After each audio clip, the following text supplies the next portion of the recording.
The first thing they noticed was the smell. Not the camp, not the guards, the smell.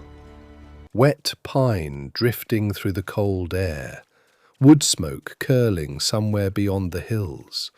Bread, real bread, the kind that belonged to kitchens and ordinary evenings and wives wiping flour from their hands. For several long seconds, the men inside the truck said nothing at all, because silence felt safer than hope. Rain tapped against the canvas overhead as the convoy climbed deeper into the mountains. Through a tear near the back flap, Emile could see pale stretches of fog slipping between the trees. "There are houses," he whispered. No one answered him. The war had trained them not to trust small, beautiful things. Keller sat hunched beside the tailgate, with his coat wrapped tightly around his ribs. Every bump in the road sent a dull ache through his side, where shrapnel still rested somewhere beneath the skin. Across from him, Dieter stared at the floorboards with the permanent suspicion of a man who had survived too long. "This is theatre," Dieter muttered. "What is?" "All of it." The truck slowed. Gravel cracked beneath the tires. Americans like appearances. Keller almost smiled at that. It sounded absurd and somehow reasonable at the same time. 4 days earlier, they had surrendered near the remains of a broken bridge east of the river. Since then, the Americans had behaved incorrectly. That was the only way Keller could describe it, incorrectly. One soldier had shared cigarettes before searching them. Another had apologized after stepping on a prisoner's hand in the mud. A medic, younger than most of the captured Germans, had treated Keller's wound carefully and even tightened the bandage when the truck ride loosened it. No shouting, no beatings. No hatred strong enough to satisfy expectation. That unsettled them more than cruelty would have. The convoy rolled through the gate just before dusk. The camp appeared slowly through the mist, like something half-remembered from another life. Wooden barracks with smoke rising from their chimneys, laundry hanging between poles, a radio somewhere playing faint music distorted by distance. The fences looked strangely temporary against the endless forest surrounding them. One of the prisoners frowned. "That's it?" Guard towers stood near the perimeter, but one sat empty. Another guard leaned lazily against the railing, drinking coffee from a metal cup, while snowmelt dripped from the roof above him. Keller exchanged a glance with Weiss, the oldest among them. Weiss had fought in 2 wars and carried himself with the exhausted patience of someone who no longer believed history learned anything from itself. "Something is wrong here," Weiss murmured. The Americans unloaded them calmly and led them toward a mess hall, glowing with warm yellow light. Steam clouded the windows. Inside, the smell struck them with almost physical force. Soup, potatoes, coffee, fresh bread stacked in rough, uneven loaves. Several men stopped walking.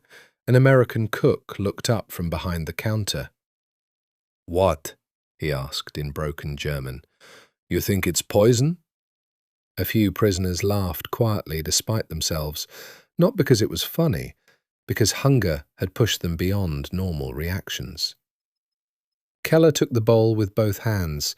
Heat spread painfully through his fingers. For a moment, he simply stood there, breathing in the steam rising from the soup. He remembered his mother's kitchen suddenly. Not clearly, only fragments. A window covered in winter frost, the ticking of a clock. Onion soup simmering somewhere behind him, while snow fell outside. Memory came like smoke now, thin and impossible to hold. Across the room, Emile ate too quickly and nearly choked.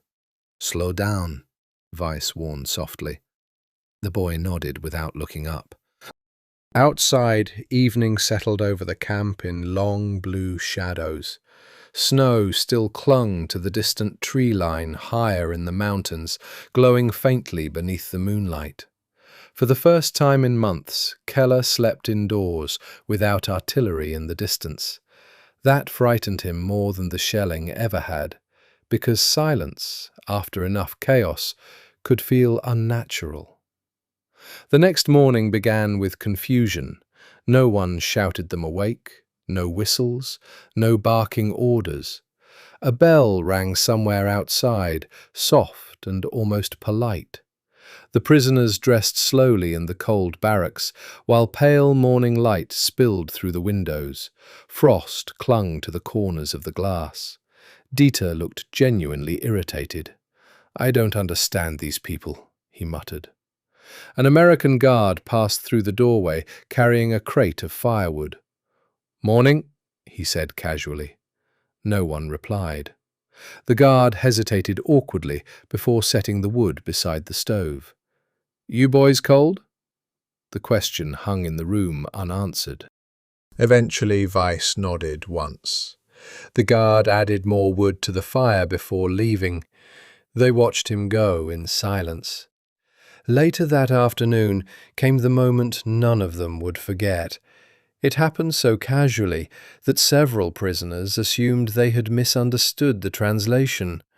A senior American officer stood near the gate, reading from a clipboard, while two guards smoked nearby. Snowmelt dripped steadily from the rooftops around them. "You'll remain inside camp after dark," the officer explained in slow German. "Roll call at evening. No fighting, no stealing. Understand?" The prisoners nodded cautiously. Then the officer shrugged. "But during the day," he gestured vaguely toward the road leading into town. "Go into town if you want." Silence. Actual silence. Even the guards stopped moving for a second. Dieter blinked. "What?" The officer repeated himself patiently. "If you want to walk into town, you can." Several prisoners exchanged nervous glances. One man laughed under his breath, convinced it was a joke. Another whispered, "They want us to run." "Yes," Dieter said immediately. "Of course. They shoot anyone who tries." But the officer merely folded the clipboard beneath his arm. "If you run, where exactly are you going?" he asked calmly. "War's almost over. Mountains are still cold. Up to you." Then he walked away. That was all. No dramatic speech, no threat, just indifference. For nearly an hour, nobody approached the gate. The open road beyond it looked unnatural somehow, like a painting hung in the wrong room. Finally, Emil spoke. "I want to see the town." Dieter stared at him as though he were insane. "And do what?" "I don't know." That's exactly how idiots die. Weiss adjusted his coat slowly. "No," the old man said. "That's how prisoners remember they are human." In the end, 6 of them went. They walked cautiously down the muddy road beneath tall pine trees dripping with thawing snow. No guards followed. No rifles aimed at their backs. The town appeared gradually through the fog. A church steeple, narrow streets, laundry hanging from balconies, a woman sweeping water from outside a bakery while steam fogged the windows behind her. Everything looked painfully ordinary. That was the unbearable part. After years of destruction, ordinary life itself had become shocking. People stared when the Germans entered town, but not with hatred, mostly curiosity. A few looked tired enough to belong anywhere in Europe. Near the square, an old American barber stood smoking outside his shop. He noticed their hesitation and pushed the door open with his foot. "Haircuts," he said. "Free." Dieter whispered, "Absolutely not." But Emil was already stepping inside. Warm air rushed over them, carrying the smell of soap and tobacco. A radio played low jazz music from somewhere near the back wall. The barber motioned toward the chair. "You look like hell," he told Emil gently. The boy laughed unexpectedly. It was the first real laugh Keller had heard in months. One by one they sat for haircuts while townspeople drifted past the windows outside. No one spit at them. No one screamed. At one point the barber rested a hand briefly on Emil's shoulder while trimming the back of his hair. "You got family back home?" he asked. Emil nodded. "Mother." The barber was quiet for a moment. "Mine too," he said softly. Nothing else, just that. Keller watched Emil's expression change in the mirror. Something loosened there. Not joy, something smaller, more fragile. Recognition, perhaps. The terrible realization that the enemy had mothers too. Outside, evening approached slowly.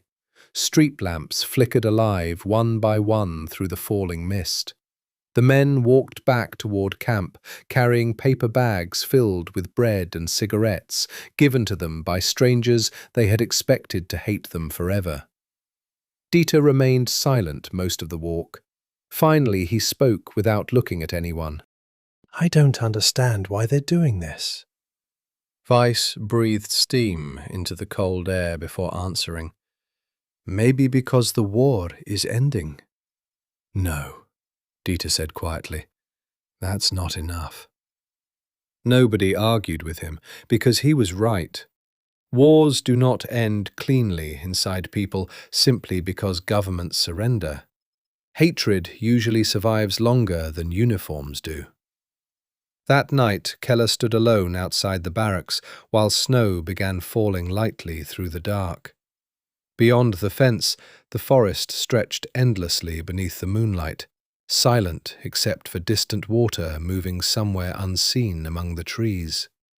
Inside the camp, men were laughing softly over a card game. Actual laughter. It sounded strange, rusted from disuse.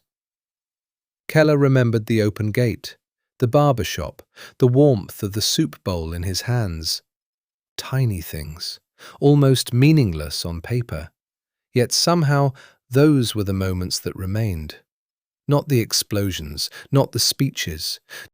Just small acts of restraint in a world that had forgotten restraint existed. Weiss stepped beside him, wrapping his coat tighter against the cold.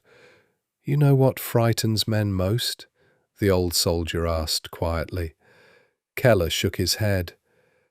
"Being treated better than they believe they deserve." Snow gathered slowly along the fence wire between them. For a long time, neither man spoke again. The war had taught them that cruelty was natural, efficient, predictable. Entire governments had been built upon that certainty. But kindness disrupted the machinery. It forced people to confront themselves in silence, and silence was often harder to survive than fear. Years later, Keller would remember almost nothing about the camp itself, not the names of the guards, not the dates, not even the layout of the barracks, but he would remember the smell of bread drifting through cold mountain air. He would remember an unlocked gate standing open beneath melting snow. And he would remember the unbearable confusion of discovering humanity exactly where he had been taught it could not possibly exist. Because sometimes the smallest mercy does not comfort a man.